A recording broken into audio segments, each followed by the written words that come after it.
एक और अजीबोगरीब कहानी में खुशामदीद। आज की कहानी का नाम है जॉर्ज के दादा का नक्शा। ये कहानी है एक विलियम नामी शख्स की, जो कि एक राइटर था। एक दफा जब विलियम अपने कमरे में बैठा कुछ लिख रहा था, तो अचानक विलियम को अपने कमरे में किसी की मौजूदगी का एहसास हुआ। जब विलियम ने मुड़ के देखा तो विलियम के सामने उसका एक पुराना दोस्त जॉर्ज खड़ा हुआ था, जिसको देखकर विलियम बहुत खुश हुआ। सलाम दुआ के बाद जब विलियम ने जॉर्ज से उसके आने की वजह पूछी, तो जॉर्ज ने विलियम से कहा, विलियम, मैं तुम्हें अपनी एक कहानी सुनाना चाहता हूँ। क्योंकि तुम अखबार में कहानियां लिखने का काम करते तो हो सकता है कि मेरी कहानी तुम्हारे किसी काम आ जाए। इसके बाद जॉर्ज ने विलियम को अपनी कहानी सुनाना शुरू किया।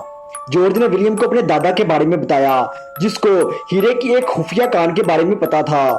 लेकिन इससे पहले कि जॉर्ज का दादा हीरे की खुफिया कान के बारे में अपने खानदान के बाकी लोगों को बता पाता, एक हादसे में जॉर्ज के दादा की मौत हो गई।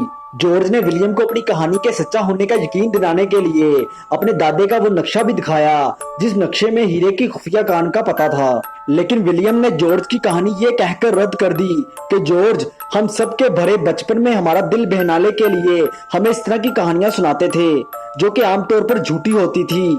इसके बाद जॉर्ज अपने दादा का नक्शा विलियम के हवाले करके वहां से चला गया। तकरीबन एक हफ्ते बाद जॉर्ज विलियम से मिलने दोबारा उसके घर आया।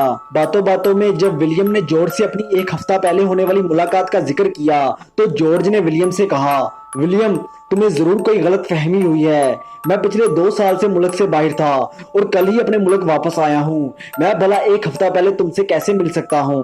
विलियम जॉर्ज की बात सुन के बहुत हैरान हुआ। इस सब के बाद विलियम ने जॉर्ज के दादा की कहानी और उसके नक्शे को अपने अखबार में छापने का फैसला किया। विलियम के अखबार में छपने वाली जॉर्ज के दादा की कहानी को 2 दोस्तों टॉम और पॉल ने भी पढ़ा।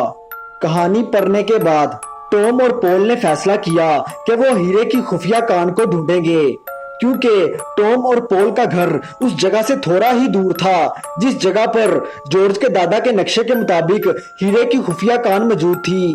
जब दोनों दोस्त टॉम और पॉल नक्शे को फॉलो करते हुए जॉर्ज के दादा की बताई हुई जगह पर पहुंचे, तो वो दोनों ये देखकर हैरान हो गए कि वाकई ही वहां पर एक हीरे की खुफिया कान मौजूद थी। जॉर्ज का दादा सच्चा था। ये कहते हुए टॉम और पॉल ने एक दूसरे को गले लगा लिया। लेकिन एक सवाल का जवाब अभी भी बाकी है कि उस दिन जॉर्ज के रूप में विलियम से मिलने कौन आया था।